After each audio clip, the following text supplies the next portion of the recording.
growing up skating in New York was, I mean, that's all I knew. So it was street skating at its prime. You know, you roll around the city, you know, from Upper Manhattan to Lower Manhattan to getting on a train to going out to Brooklyn or Staten Island or Queens or wherever. It was like you had all these friends all over the place because of this one tool that you had. You know, you had a skateboard, and that was cool for the next guy, no matter what he was. You know, if he was Black, Asian, Chinese, Puerto Rican, Dominican, whatever it was like we all hung out together. So it was kind of like a bonding thing in New York. I kind of chose in the 90s to come out to San Francisco to skateboard. And at that time, Embarcadero was the mecca for skateboarding. It was like, you know, I rolled up at Embarcadero in 1991, and there's probably 100 people there and like 30 pros skateboarding around. Mike Carroll, Rick Howard, Henry Sanchez, Rick Ibiceta. Pros from all over the world would be there too. It was the place to be. As a skater, I was professional for, I think, 10 years already, and it was like,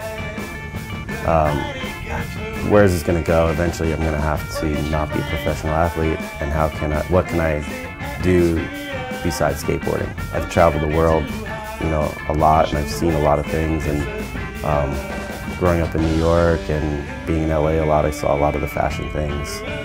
So really decided to start a store at that time with elements that I liked around the world that did not exist in San Francisco, which was sneakers and clothing.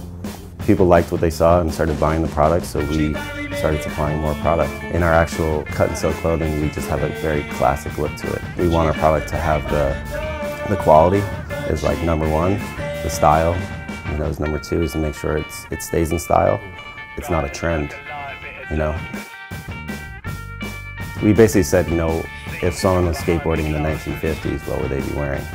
We couldn't put a pinstripe on the actual blazer sole, so we used the harbor sole and put an all canvas upper onto it, and made a gas station jacket and some trucker hats and t-shirts, so it gave that look. And I mean, we were super excited about it, and I think Nike was super excited about it. We used Omar Salazar, which is a good friend and a rider of the company, and Nike, and did a little viral video and had him just bombing hills and having fun, which was super cool.